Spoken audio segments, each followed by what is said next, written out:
Au cœur de la société. Au cœur de la société est une émission préparée en synergie par les radios Inzamba, Agateka Kawe, Radio RPA, Idjouya Wanyagihugu, ainsi que la radio-télévision Renaissance. Le 28 mars 2026 ont commencé des attaques majeures menées par les États-Unis et Israël visant un bâtiment où devrait se tenir une réunion de hauts dirigeants iraniens, parmi lesquels Ali Hossein Khamenei, le guide suprême de la République islamique d'Iran, ainsi que plusieurs hauts responsables militaires qui ont été tués lors de cette attaque. Depuis lors, les conséquences sont nombreuses à raison des relations entre l'Iran et d'autres pays, surtout quand on sait qu'environ 20% du pétrole consommé dans le monde provient de son pays en passant par le détroit d'Ormuz ainsi qu'environ 30% de l'urée utilisée à l'échelle mondiale. Les effets de la fermeture de ce détroit commencent déjà à se faire sentir et il pourrait encore s'intensifier dans les jours à venir. Au cœur de la société, vous est présenté par Léveria Baskamwe et je vous la présente au nom de la synergie des médias RPA, Radio Inzamba Gateka Kawe ainsi que Télévision Renaissance. Soyez les bienvenus.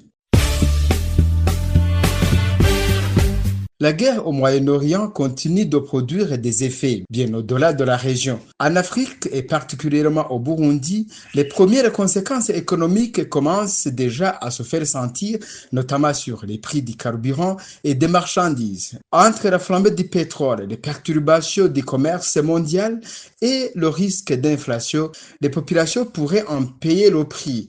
Les précisions avec notre confrère Bertrand Ndakuliyo.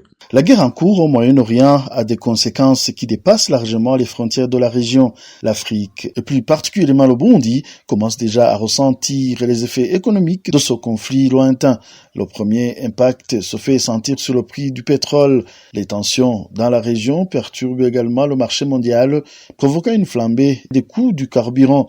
Pour le Burundi, qui importe l'essentiel de ses produits pétroliers, cette hausse se traduira par un renchérissement immédiat du prix à la pompe, mais le carburant ne sera pas le seul secteur touché. L'augmentation des coûts de transport entraînera une hausse des prix des denrées alimentaires et des biens essentiels.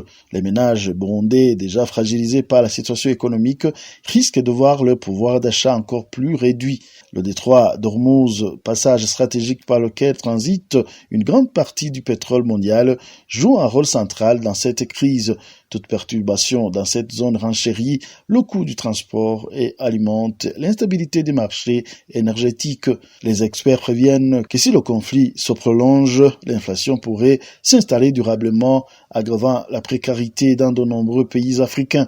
Au Burundi, les commerçants et consommateurs observeront les effets de cette crise sur le coût de la vie quotidienne. Merci à Bertrand Ndakuliyo. Notre invité est Faustin Ndikoumana, expert économiste et directeur national de la PARSEM. Il avoue que les conséquences seront nombreuses pour le Burundi suite à cette guerre entre l'Iran et la coalition des États-Unis et Israël. Faustin Ndikoumana indique que le Burundi connaîtra une crise terrible du carburant du fait qu'il n'a pas de stock stratégique et que les pays limitrophes du Burundi où certains s'approvisionnaient ne seraient plus en mesure d'exporter faute de quantités suffisantes. Faustin Ndikoumana, il est directeur national de la PARSEM. Ce n'est pas la première fois qu'une crise éclate dans cette région. Vous savez, en 1991, avec l'invasion du Koweït par l'Irak, ça a provoqué une crise à l'échelle mondiale.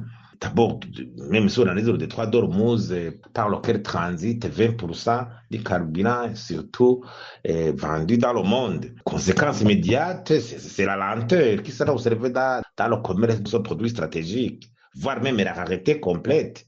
Le prix du baril commence à augmenter. Maintenant, il est à plus de 100 ou 90, 100. Voilà, c'est déjà une conséquence immédiate. Les pays commencent à se rabattre sur les stocks stratégiques. Alors qu'au Burundi, ici, on n'en a pas. Aux problèmes endémiques qui nous concernent, s'ajoutent les problèmes de choc externes.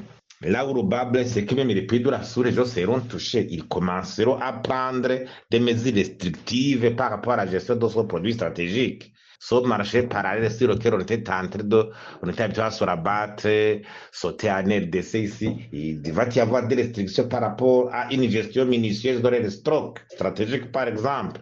Faustin Ndikumana souligne qu'aujourd'hui, les pays qui soutenaient autrefois le Burundi à travers des projets de développement, notamment en faveur des pays les plus pauvres comme le Burundi, font face actuellement à de nouvelles priorités. Une situation qui risque d'aggraver davantage la conjoncture économique déjà fragile du Burundi. Quand une telle crise éclate, ils sont hypnotisés par cette dernière. Et leur budget maintenant commence à être orienté autrement.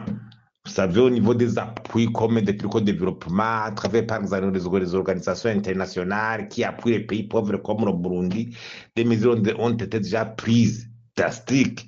Les États-Unis ont réduit à 50% très récemment, les Pays-Bas 30%. Les Pays-Bas se préparent même à fermer leur ambassade à Bujumbura. La Belgique va réduire à 25%, la France 37%, le Royaume-Uni 40%. Même d'autres pays sont dans cette voie. Ça veut dire que de telles mesures restrictives au niveau des appuis extérieurs à travers l'aide publique au développement vont être prises davantage, ce qui va avoir des répercussions sur les conditions de vie de nos population. Cette crise va porter ombrage aux autres crises sur l'échelle continentale, dont africain. Vous savez, les États-Unis, remorquent d'autres pays dans la résolution actuelle des crises à travers le monde. Ils sont au devant de la scène de la crise en RDC maintenant. L'attention sera orientée vers cette crise.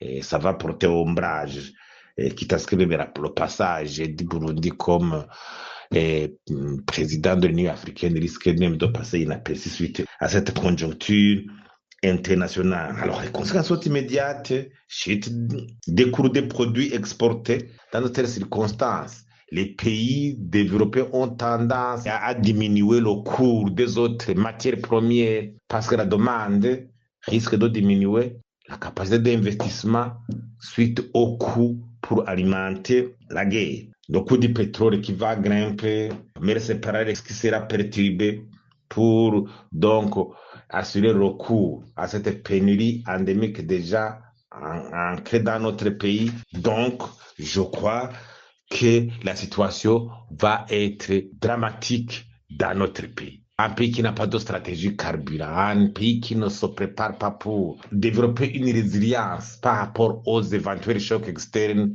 qui gère son budget au jour le jour, c'est regrettable.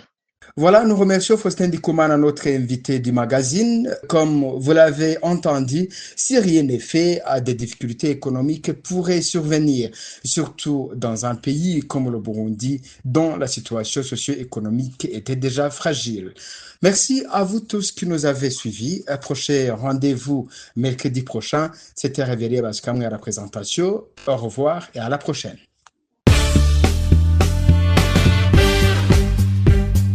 C'était l'émission Au cœur de la société.